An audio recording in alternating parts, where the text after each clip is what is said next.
Welcome to Autism Knows No Borders, a podcast where people connected to autism inspire change and build community. Together with the Global Autism Project, I'm your host, Rachel Harmon, a professional with over a decade of experience in the field of autism services, outreach, and advocacy.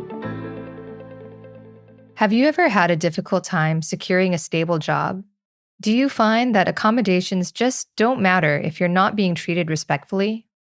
If you or anyone you know has ever had these experiences, stick around because today's episode is a roundtable discussion where we talk about employment and career development, featuring Autistic Self-Advocates Brian Middleton, Corben Havener, Stephanie Kremer, Bob Schmus, Adrian Sanchez, Amy Smith, and Christina Kaspersen, as well as fellow members of our online Global Autism Community, Christina Cairoli, Larum and Danielle Terrell. Among other things, we discuss challenges autistic people face when looking for a job, masking in the workplace, the medical versus the social model of disability, utilizing strengths and interests in the workplace, assumptions and expectations regarding social norms, autism self-advocacy and disclosure, and tips for autistic people wanting to prepare for employment. In this episode, discover what's possible when you know your worth. And now I present you the Global Autism Community.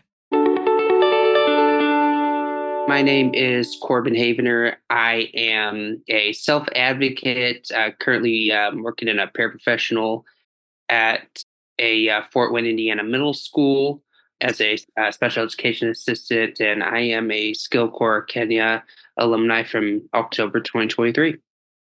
Woohoo! Thanks, Corben. Hi, I'm Danielle Terrell, originally from Long Island, New York, but currently living in Massachusetts. I'm a Skill Corps alumni, team member, and community moderator at the Global Autism Project. Excited to be here. Thanks, Danielle. Hello, everyone. My name is Robert or Bob Schmus. I am a autistic self-advocate as well as a licensed therapist. I advocate for speaking engagements. I also discuss topics such as employment, mental health, obtaining independence, and I'm glad to be here and hope to one day join the Skill Corps. Oh, that'd be amazing, Bob. Hi, my name is Christina Cairoli. I am located in Long Island, New York, and I am a professional, background in teaching, mathematics, and special education, and I am a behavior analyst in the state of New York and board certified. I have family members that also are on the spectrum. So yeah, happy to be here. Thanks, Christina. Oh, and I did the India 2023 last summer. Woohoo! Yeah. Hello, everyone. My name is Stephanie. I'm an autistic self-advocate. I started off my autism journey working for a company called Auticon, and then I'm now working for a company called Cognizant. I've been here 3 years doing data analysis, lots of coding. And on the weekends, I do professional wrestling. I travel all around England. I'm based sort of near Peterborough, Cambridge. And I've been lucky enough to meet lots of amazing people in this community and really learn what it's like for everyone else, not just my own experience, but seeing how autism affects people in lots of different ways. Thanks, Steph. Hi, I'm Christina Cairoli, and I've lived around the world, but I'm from North Carolina, and I've mostly worked as a preschool teacher for most of my career. I'm also an artist and musician, and I'm also able to help people fundraise that are raising money for their autism service dogs by doing custom artwork, which I donate for free. Wonderful. Thanks, Christina. What's up, everybody? I'm TJ Larum, Skill Corps alum from Rwanda in 22, India in 23, BCBA Regional Director for an ABA service provider and consultant and subject matter expert for a couple others. And I'm a PhD candidate at Simmons right now in behavior analysis. So just riding that power nerd lifestyle and stoked to be here and learn. Thanks, TJ. Hi, my name is Adrian, and I am on my way to becoming an autism self-advocate. I feel like I'm really get to know the people really well around here. Everything is much appreciated. I really like it. and I am a certified IT specialist with the certification in Security Plus. And I'm really hoping to inspire. And during my spare time, I really like to experiment with 3D software, and I love working with digital graphics. I'm pretty much very self-advocated and learning computer-generated imagery, and take great pride in it during my spare time. And I also assist in doing help desk specialist duties as well. Great. Thanks, Adrian. Happy you're here. Thank you. Good to be here. Hi, I'm Brian Middleton. I am autistic. I am a board certified behavior analyst. I am now a clinical director, just recently got that role. A very vocal advocate for the social/biopsychosocial model for disability, and a believer that neurodiversity includes all neurotypes. Great. Thanks, Brian. Hi, everyone. I'm Amy. I am a late diagnosed autistic female. I used to work as an attorney, but went back to school, and I'm now a resident physician, trying to figure out a way to work in kind of a medical legal capacity, and hopefully to do some autistic advocacy work in there as well. All right. Thanks, Amy. Okay, so this month's theme is focused on employment and career development. It's a heavy topic. There's a lot we can go into here. But I just want you to sit with it for a minute and think about what comes up for you when you think of employment. Is it something positive, something negative, mixed feelings? And I just want to kind of open up with talking about some of these challenges. Right? We need to just kind of set the stage for what is here. And unfortunately, the statistics are staggering, right? The unemployment rate is, I think, 85%. Maybe it's changed now. So let's delve into why that is. What are some of those challenges of finding or keeping a job? Corben. So when I think about the job that I'm in now, I have, going into a very predatory job after I graduated from college, and it just and putting myself in not putting myself in that because it's not my fault. So I can't talk like that, but ending up in a very tough situation because of it. I have eventually refigured myself a few times, and now, I am pursuing education. And, I discovered the classroom is where I want to be, particularly elementary. So I got into a transition to teaching program. And, it makes sense. Teaching is a need. Unfortunately, that we have a profession that is oftentimes systematically disrespected. And sometimes there's misunderstanding towards students too. So there's some problems both ways too. But, it gives me meaning to be there. But I spent last summer and then through the fall and trying to get hired even at semester, and it just wasn't happening even. And I've looked at some of the paraprofessional roles, and what got me in was the fact that as a student, one of the administrators at the school was my former high school principal, and it got me thinking of a big thing that puts, particularly autistic job seekers at a disadvantage, which is it's not always what you know, but who you know. And networking, there's no good rule book for it. Yeah, great point. Thanks, Corben. Thanks for sharing that. Bob, were you about to say something? Yeah, I was going to say, I think also why it's so hard because, pretty much the hoops that a lot of autistics would have to go through when it comes to finding a job. I'm not talking about where to look, how to look, but also how there's this unspoken rule of how we're supposed to present ourselves. Like when I mean present ourselves, how we're supposed to act and how we're supposed to how basically we're supposed to mask. And sometimes that can really get in the way of us trying to really obtain that job that we want. Fortunately, understand not awareness but acceptance of autistics and other neurodivergence in the workplace is slowly growing, but there's still much that needs to be done. Thanks, Bob. Brian. A big thing that comes up with employment for me is a lot of uneasiness, anxiety, and I think it's heavily rooted in, I forget the name of the theorist, but the double empathy problem. Damian Milton. Yeah, that's right, Damian.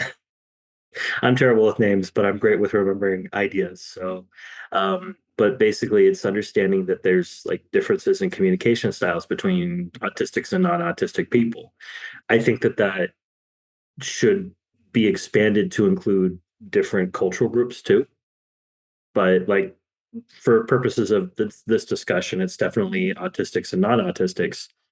And it's what I've encountered repeatedly over and over, regardless of when I had my diagnosis or not, was that people, meaning very well, would interpret things that instead of asking very clear questions. And even when there was very clear communication, there was still presumed intent.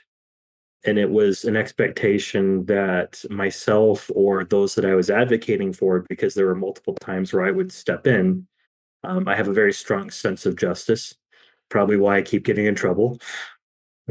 But like if I saw somebody else who was being treated poorly, I would step in and I would try to act as a communication partner.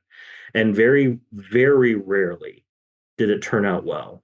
Very rarely. And yet those times that it did turn out well, it was because the other person, the person in power, the person in authority, was willing to see other perspectives. It was rooted in their bias and their privilege and their power.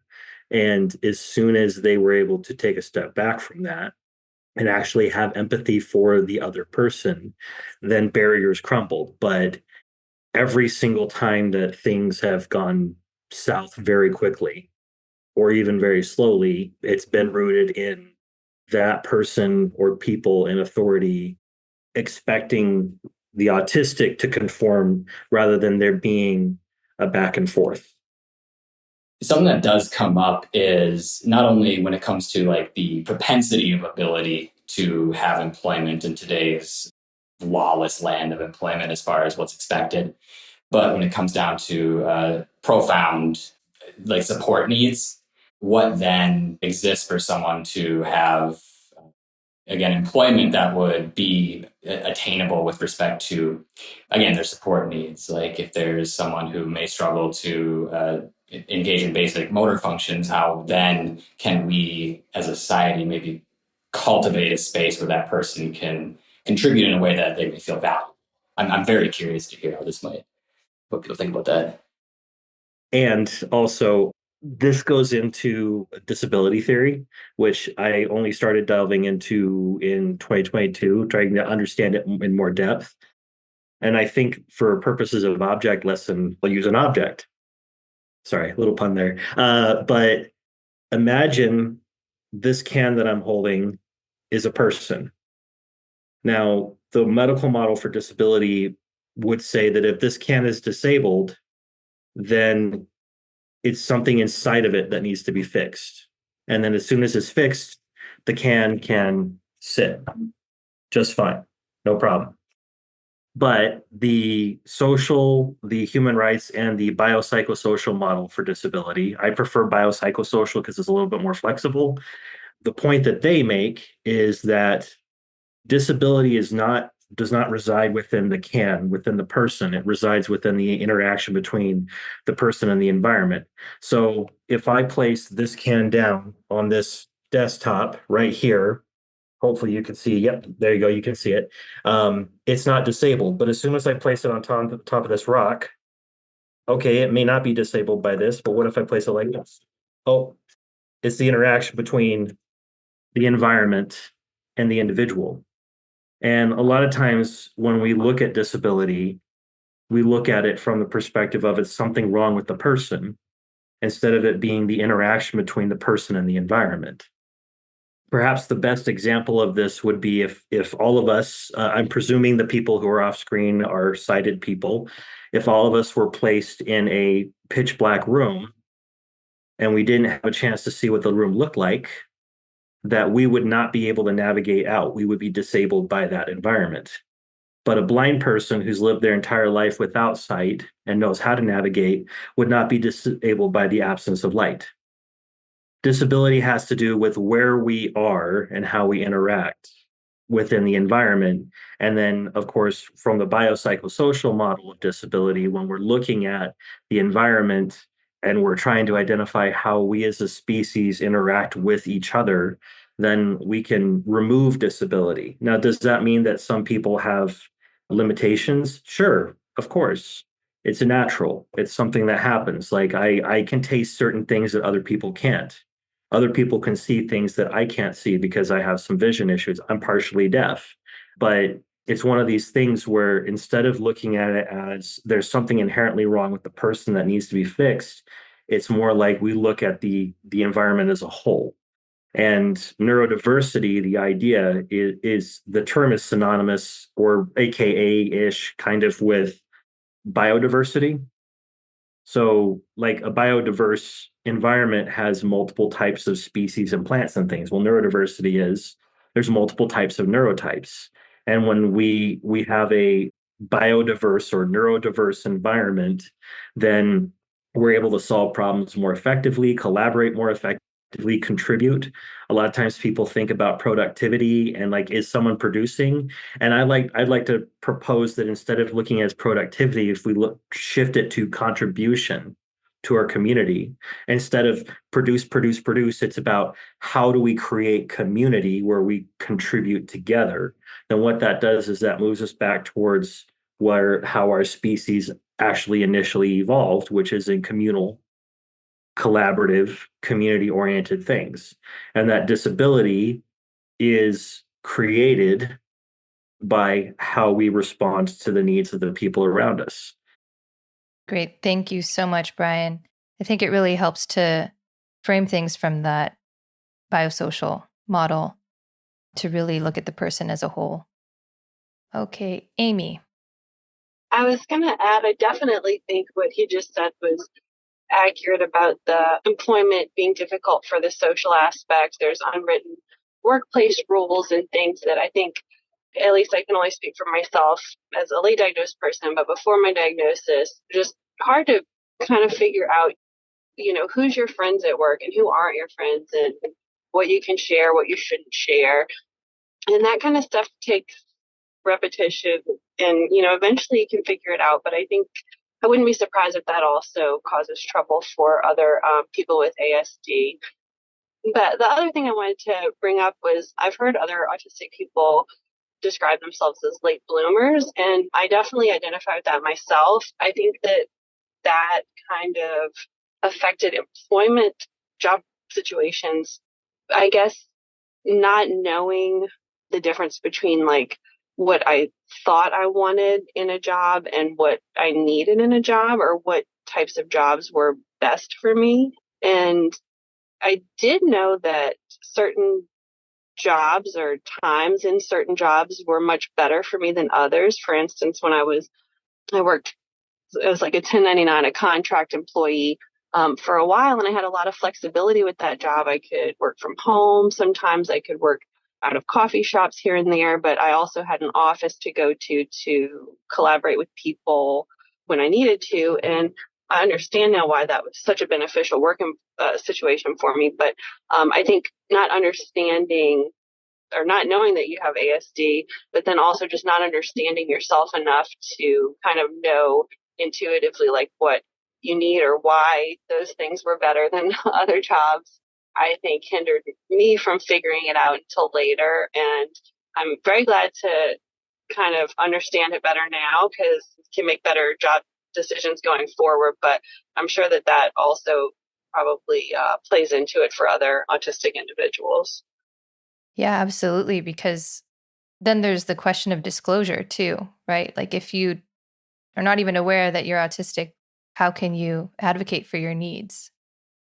Yeah, definitely. Because, you don't know that you you understand that things are more difficult for you, but you don't necessarily understand why until you get the diagnosis. And it's, it's not always clear until it's laid out for you with the diagnosis. So. Mm-hmm. Christina C first.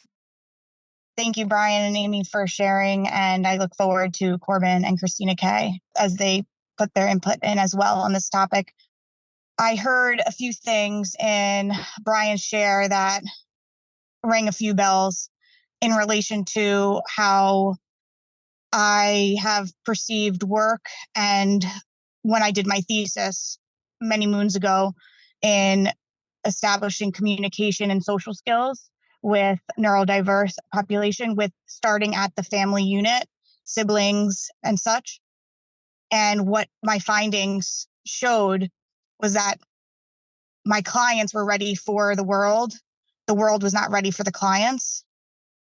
With that being said, is that, there's a lot of unspoken rules that society deemed as what is, yet it goes without saying, which I don't agree with that. I want it to be said. I do well with direct communication, clear, concise, pinpoint it. I'm sure a lot of us would benefit from that, yet some people their awareness is at a different space, time and space. We're all a product of our environment, and we are a product of our learning history and experiences. I also heard from Brian sharing about the community 1,000%. I wish we could eliminate a lot of these labels, because we just keep we lose and mask, and we're just are lost. We're humans first. Deal with the human. Rule out health first, and then we go from there. You wouldn't judge a fish on its ability on how to climb a tree. So why do we expect humans that come out of the womb to know how to have social interactions, or how to hold a job, or all this assumptions that arrive when we're in a work context?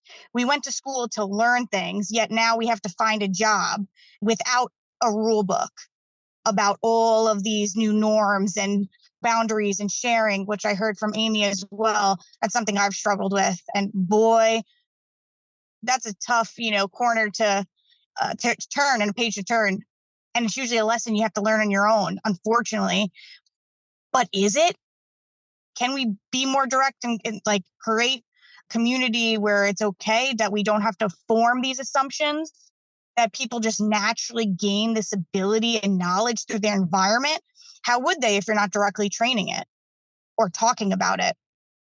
And one more thing before I pass the mic or drop it, whatever you want, is there was a campaign about to no longer assume. If you're going to assume one thing, assume that I have all possibilities and all abilities in the world, if giving the X, Y, and Z here. So definitely mic drop, Christina. Yeah, and what you were saying about being direct, I wonder how much of that is cultural too, and how this shows up for different autistic people around the world in cultures that are more direct about things, and what support is given because of that assumption, I guess, on the other side. Okay, and we have Corben next. All right. So one of the things that I've learned, and it's a skill that, it's not the most natural skill, but the self-advocacy aspect is very important. So, of course, when I was, trying to get my first job out of college with the, Bachelor's of Science in Business Administration, I handed out resumes and stuff, talked to people, applied places, and, you never really know how to follow up with that until one day, I find this place. It just kept showing up on LinkedIn. It just kept nagging me for some reason, and I get a call with them within the day, which that's a red flag. But got a call with them within the day, and I've never been so disrespected. I've never been so horribly treated by an employer based on how that went. And I experienced wage theft before I knew what the word was for that. And so it really came down to the fact that I need to know not only how I want to be treated, but how I deserve to be treated. I've had moments where I have really taken that step up when I knew something needed to happen, that I knew like my back was against the wall. Like, I got out of a pretty rough income sharing agreement with a program that I had with some money that I had saved up, which it would have been a very negative agreement. But, I openly proposed that if I just give this money up front, can you just cancel this agreement? I did that. Like, I can't tell you how much money I saved with that. And, I had a pay scale when I went from substitute teaching to my current paraprofessional role. And I knew because there's some part-time hours to this, like I need to make it worth my while as far as the pay scale goes. So like, I was very intentional on contacting the central office for HR to make sure that when I had my pay scale, it was at the high end of this pay scale, because I learned so much just from some negative experience on the job market. And unfortunately, a lot of times, if you don't stand up for yourself, no one else will.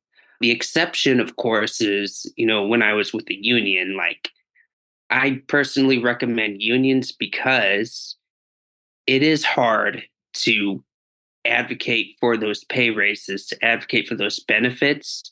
But when everybody's in your corner, when everybody's fighting for that same thing, it takes so much pressure off of you that it is a huge deal and it means a lot.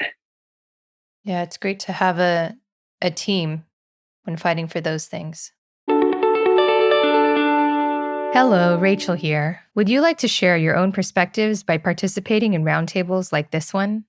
Join our online Global Autism Community, a safe and judgment-free space where all kinds of people connected to autism regularly discuss important topics like autistic identity, dating on the spectrum, coping strategies, and many, many more.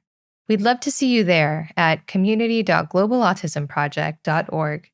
And now, back to the roundtable. I just wanted to share some ideas about the work environment and also disclosure. I had a unique opportunity that I lived overseas. I lived in China for many years, in Thailand for a few years. And kind of what was unique about that experience as an autistic person is that I did not have the social expectations on me. Often I was the only American sometimes, and nobody knew what to expect from me. So however I did things, that was just how maybe to them how an American does it. And I didn't realize, and at the time I was not diagnosed, but I actually went through a slow process of unmasking, living many years overseas, just because I didn't have the pressure to mask. I wasn't consciously trying to mask, but I was just more free to be myself because I didn't have cultural and social expectations on me. In Chinese culture, if you're not Chinese, they'll never expect you to be Chinese. Even if you live there for years and learn their language, they'll never expect you to do things culturally the same. You do need to learn some cultural things, but no one ever teaches you explicitly what to do because, for them, that's just the way they do it. And so I sort of thrived over there in some teaching roles I had. And also just because the schedule was different, my students took a nap after lunch. And so I was able to go back home and take a nap during that time too, for 2.5 hours and then come back to work. And for me, I didn't realize, what a benefit that was till I came back and tried to work in schools in the US. It was just the demands of the paperwork and the extra social demands of parents, which I didn't have to communicate with parents very much in China, except just to be friendly. But Chinese teachers did that for me. But just having all the extra social expectations from coworkers, parents, and then a lot more administrative and paperwork stuff to do in the US that required just a lot of social energy, a lot of executive functioning stuff. It really I just burned out during my student teaching when I was trying to get certified. So I was never licensed. Also, I experienced some workplace bullying in the US when I was doing my student teaching. So yeah, the different environments can can be just a huge factor in whether you succeed or fail. But on the other hand, I would say that the US, now that I do have a diagnosis, and would be a better place for disclosure than East Asia and some of the countries that I've lived in and hope to go back to, because people's ideas about what autism is and what it looks like and the limitations and strengths of autistic people is not as far along as we've come in the West, even though that's been a long time coming, and there's still lots of challenges here. But I am very more reluctant to disclose when I'm in overseas in the particular countries where I've lived, just because of just rigid notions about what autism looks like. So I guess that's just some of the ideas that I had as I was hearing some of these different questions that I wanted to touch on. Thanks. Thanks, Christina. Yeah, that's totally understandable. Deciding when to disclose and not, even in the US, it doesn't always make sense, depending on the environment. Can we all just agree to normalize naps? Yes, TJ, I second that. Steph.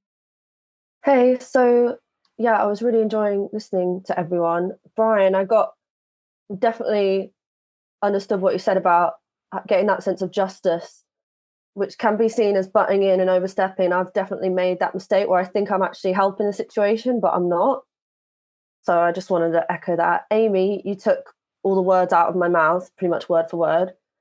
Christina C, I loved your mic drop moment and a passion about how we're all human first, like definitely. And Rachel, what you were saying, and also Christina K about autism in different cultures, I think that kind of segues into what I wanted to say. So since February, about 50% of my working time I've been allocated on a new international project within my employment. The team, about 250,000 people in Cognizant are based in India. So a lot of the people on the team are from India, and I actually really they're quite direct. And I mean, this is the first time I've worked so closely, but everything's the agile methodology. I don't know how many of you guys know about it, and everything's a ticket. And the way everyone communicates with each other, I really like it. Like, it's just so easy. It's refreshing. I kind of want to take some of the learnings from that back to my UK division after my project is done on this. And to speak about, so our UK division, our UK zone is about 140 people. And myself and another autistic self-advocate, who I'm trying to get her to join this Global Autism Community, we did a big questionnaire to see how many people, it was an anonymous questionnaire, how many people identify as neurodivergent, and if you've told your manager or not, if you feel comfortable telling your colleagues. And the responses we got were really, really interesting, because some people had told their colleagues but not their manager, and vice versa. But one of the biggest themes, it was scoring like a 2 out of 5, was where people didn't exactly know where to go for support in terms of things like assistive software. Someone had dyslexia and they didn't really know how to go about getting the right software approved. And it seems like one of the biggest challenges in the workplace where I'm at the moment is about getting everyone the information they need and ways of working. And people just don't really know. They feel like they want to tell people, but they're not sure how, and they're not sure what support is out there. And yeah, that's the experience I've had lately. And hopefully this it's called the Neurodiversity Think Tank. So hopefully me and the lady, we can do some cool stuff with it. Now we've got the results back from the survey, we can maybe go to HR and get some changes made. Fingers crossed. Oh, that's really exciting, Steph. And yeah, some of these changes do come from management, right? Like some of this empathy training or neurodiversity training, where it really teaches people how to interact with autistic or neurodiverse colleagues. Yeah, I like the idea of a think tank. I think that's something that's very needed. So, especially within the neurodiversity community, one of the things I've always believed in is, coming together as a community with all our different ideas, especially when it comes to something that's so needed and vital in our lives, which is employment. And knowing that we have all these different skills that can be needed in the workplace and to come together and discuss it. So I love that idea, Stephanie, about a think tank. Thanks, Bob. Brian. One of the things that just comes up with me when I think about employment specifically and how that impacts us is the question of accommodations and whether we are able to access accommodations or not. And a lot of times, a part of that piece is going back to the point about where disability resides, is employers often themselves aren't taught what accommodations are available or necessary, and or they also themselves regularly are not interested in that added cost or expensive for providing accommodation. One of the places that I worked at, I requested accommodations and didn't get any even responses to providing accommodation until almost a half year later. And by that time, it was too late. I was struggling to a point where I couldn't get the things done that I needed to be able to be successful in my job. And I filed a complaint with a governmental organization, and the organization's response to the complaint was to further discriminate against me in their own response piece, saying that I was unfit for the job and all sorts of things like that. I wish I could say that that is uncommon, but I've actually helped multiple friends and acquaintances, people who were stuck and didn't know what to do, through the process of being able to get justice for themselves. And this was before I was put in this position. So here I was, like, having to talk to myself the same way that I was talking to them, talking myself through, like, this is about intimidation. They just want to silence you because they don't want to have to deal with the effort involved with these sorts of things. This is unfortunately a cultural issue. That doesn't change the fact that it was wrong, that it was destructive, that it was harmful. I'm still dealing with the after effects of that ongoing issue. And I still haven't heard back from the governmental organization on what the outcome will be. And it takes a very long time for them to investigate. But the reality is that if I had a preference, I would prefer that employers and organizations be well educated on understanding what accommodations look like and how we can create environments where they're welcoming and open. Because the fact of the matter is up until I started getting that Stonewall one directional double empathy problem response, I loved it there, with, obviously the exceptions of the struggles, and I wanted to be there. But then the willingness of people to collaborate is a bidirectional thing. And to answer your question, Stephanie, that you messaged me, this is my bearded dragon, Leroy. He's so cute. Leroy Jenkins, or a different Leroy? He's named after Leroy Jenkins, yes. Oh my God. That's amazing. That's so cool. Go ahead, Corben. Yes. Yeah, I mean, I think for most people, like when you're in a fresh situation, everything seems new. Everything just seems like you can roll along. Now, my longest period of employment was 2 years, where I've done rotating 12-hour shifts, and it felt easy. It felt easy at first, and I think I was just getting out of a couple of jobs that were mentally exhausting, which were call center style customer service jobs that I got by necessity, with a manufacturing job that I got by necessity, but was much nicer for me at the time. But eventually, at some point, knowing you'd go in there for 12 hours and everything, and just keeping to myself while I tried to mentally get myself through this incredibly long shift, that was a hard thing. So it sounds like so you'd ordinarily think once you get used to something, it gets easier. But this was something that was easier at the start and got harder. And I looked for signs, utilized an employee assistance program when I psyched myself out on a job that I tried, which I was good at quality, but not quite at the speed. But it was a thing that, once you got there, it's like you would like to see, like, what can you do to help get that mental drain? Because there's another factor is I live by myself, which is a great thing, but that's a hard thing sometimes because when you live by yourself, you're the only one that's responsible for maintaining your own house. And you don't think about that.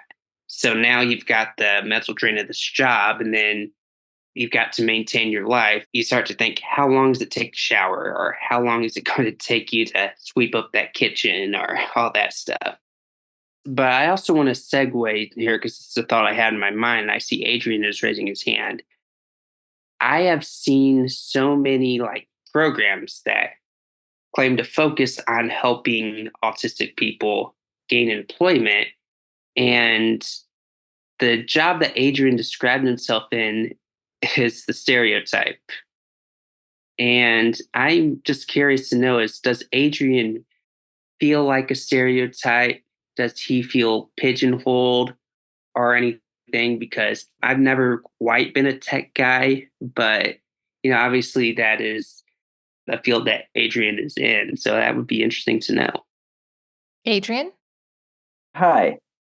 Yes, you could say that it's a stereotype, but I mainly just in the industry is because it's mainly the main backbone for what I really like to do during my spare time. I mean, I do enjoy drawing digitally, but at the same time, I also want to be very qualified with knowing what I'm working with. I want to know how to fix it as well.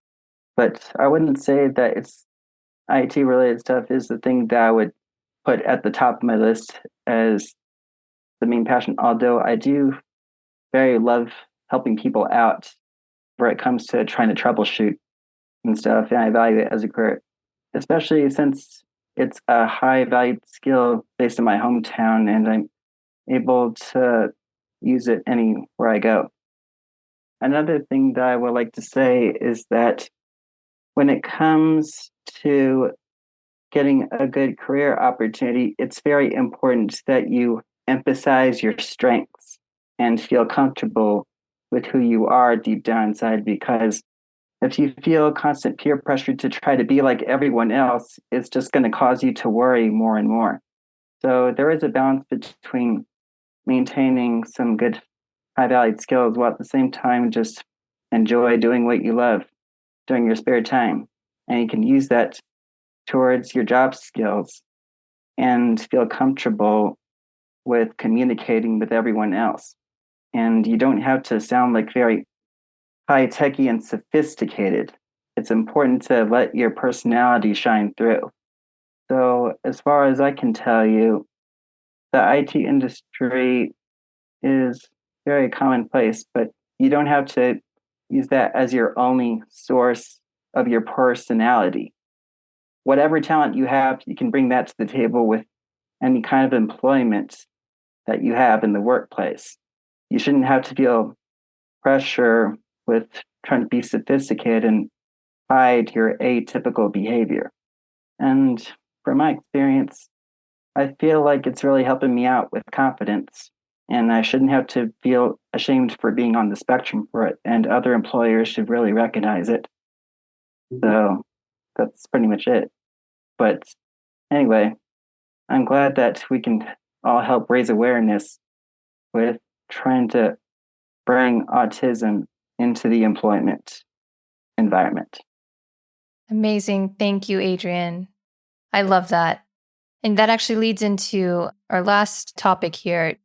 I just want to close with any tips that you have for other autistic people.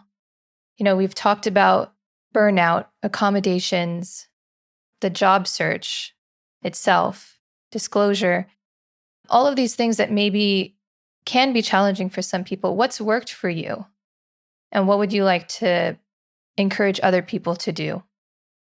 I would like to encourage other people with any time that they feel like they're unemployed and there's moments of long waiting, it's important that you build up a good criteria.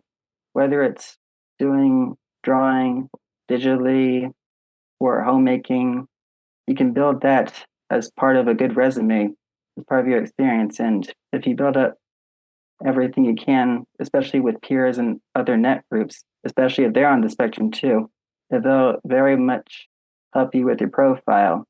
But the worst thing you can do is to just not try.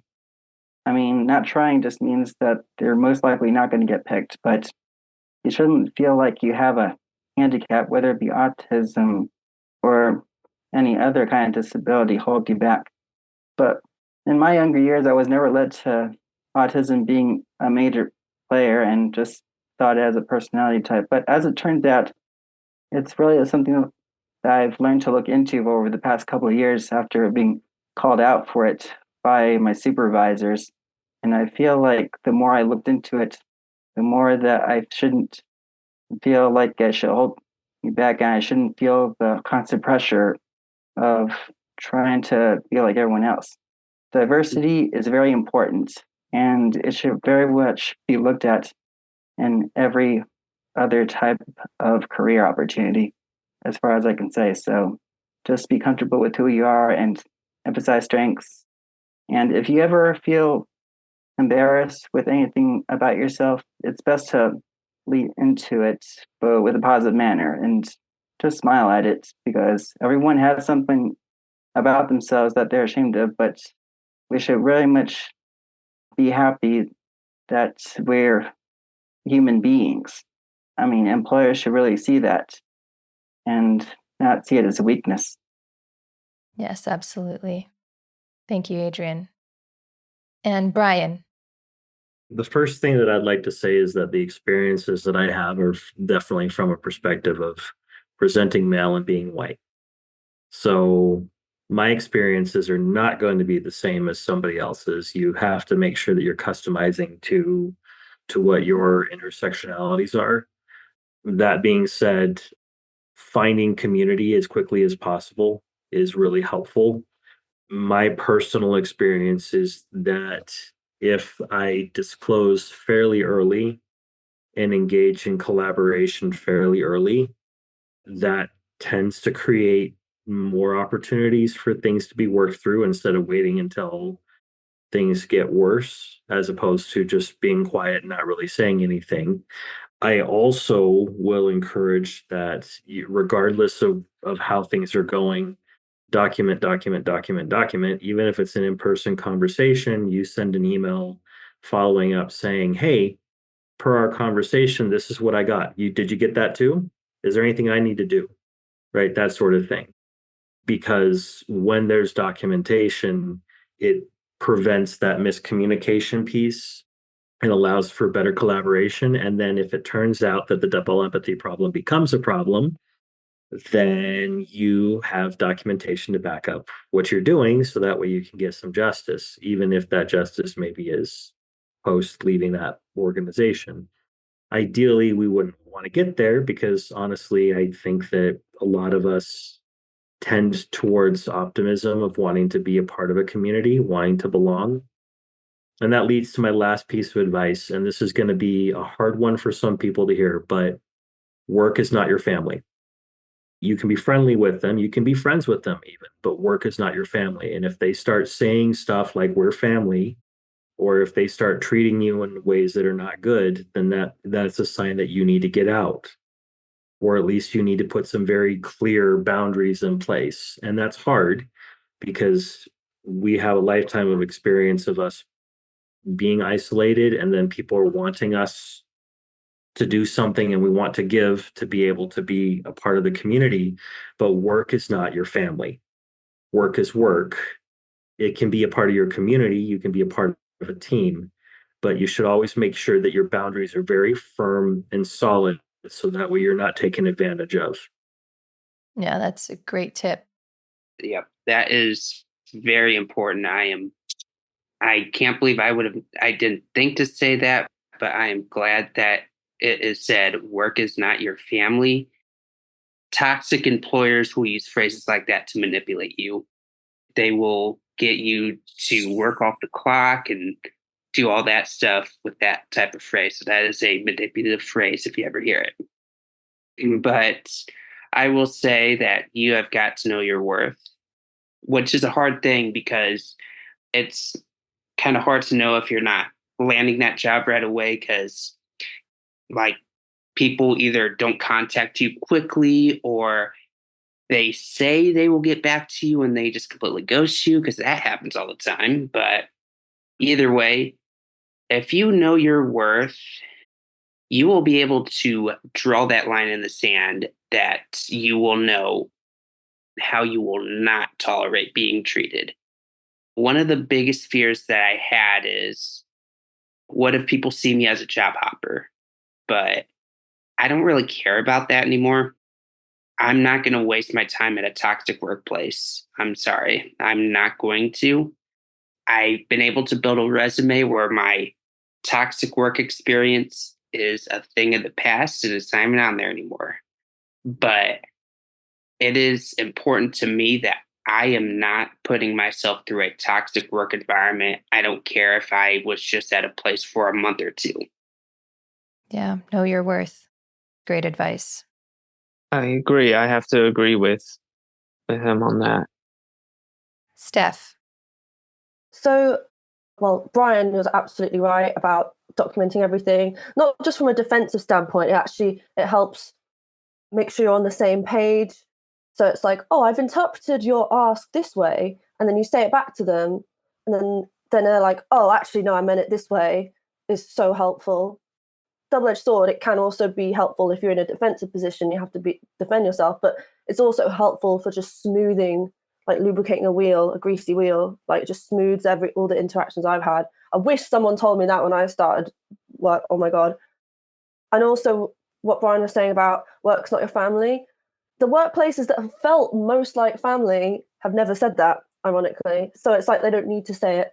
But what I wanted to say was actually a shout out to Rachel on the 30th of January. What Rachel said in one of these about giving yourself permission to share your achievements. And it kind of goes off what Corben was saying about know your worth. What does know your worth mean? Rachel, you were saying how if you share your achievements, you got to fight the instinct to make yourself small, because originally I was doing that a lot because I was making myself small so I didn't make other people feel bad. But then you suggested if you share your achievements, it gives other people permission to share their achievements. And I've been trying to put that into place since January, and I've found it's making a massive big difference. I've seen that in all my interactions as well. So that's a nice little tip I'm going to start sharing more with people. Oh, I'm so glad. Thanks, Steph. Christina. I'm glad to hear everybody's ideas, and I'm glad that Corben touched on know your worth, because that was going to be one of my tips, but that's been covered. So I guess a tip that I have as someone, I'm middle-aged and I've been in the workforce for, I guess, about 30 years now. Something that I would like to encourage people to is, yes, know your special interests and know what you want to do, but especially as you're starting out, don't be afraid to try things that are maybe not exactly what you had in mind. Don't be afraid to try new things. Quite by accident, when I first went to China, I was put in a preschool position, and that's not what I was looking to do or anything, but I just found that I was really good at that. And even I was actually put in a position where I just did it for 2 months to fill in for some teachers that hadn't arrived in China yet. And I enjoyed it. And when I was in other jobs, I would just begin to compare that. And I realized that as far as teaching, that was really my niche. I got to do almost all my special interests in that job. And for example, I got to use art and drawing cartoons. And also I like to do music and write songs. I got to do that for my students to help them learn. Also, I like to speak other languages, and I got to, speak to their parents and sometimes speak to the very little kids. So that's never been my dream. And since then, I've had some other preschool teaching jobs and also had opportunities to really pursue, maybe to do one of my special interests full time, but it never quite worked out. And looking back, I'm finding that I really did enjoy the routine of working in preschool.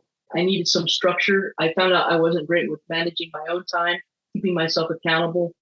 And I've also realized that it's really been kind of optimal for exploring my special interests, teaching preschool. So I'm in a season where I'm looking to get back into that after a season of trying and failing at being self-employed and starting my own business. So yeah, sorry for my life story, but I guess what I just want to say is like, just be open to something, because that was something that I got into by accident, and it wasn't my dream, but I'm finding that it's really fit my skill set and personality over the years. Oh, that's so good to hear. All right, everyone. Well, thank you. This topic is just so important when we think about what employment means for people, what gainful employment means, and the meaning it can add to a person's life. We were talking about those statistics at the beginning of the conversation, and, it's a bit depressing to think about, but, sometimes when people don't have that purpose, and I'm not saying that employment is the only way to find purpose, but without that, there can be desperation. And we know what comes out of desperation sometimes too, unfortunately. So I think just encouraging more of these conversations to help people feel comfortable with sharing their stories. That way, more employers are aware of what they can offer employees, autistic and not autistic, and how they can help their colleagues. So thank you again, everyone, for sharing so openly. Thank you, Adrian and Amy. Amy, I think you were here at another roundtable, but I didn't meet you. So lovely to meet you both now, and hope you come back to future roundtables. We do these once a month. The topics are always different. Some of our longtime community members have been here over the years, like Brian and Steph and Corben, Christina too. TJ is a regular now. So hope to see you guys again next month. Thanks for tuning in to Autism Knows No Borders. Are you a self-advocate willing to share your story and educate others? Or a professional seeking to hear directly from autistic voices and improve your practice? Or are you a family member hoping to support and empower your loved one? Whatever your connection to autism is, we'd love to hear your takeaways from this episode in our online Global Autism Community, where hundreds of people from all over the world come together to support each other and know that they're not alone. Join us today at community.globalautismproject.org. Let's work together to transform how the world relates to autism. Thanks for listening. Take care.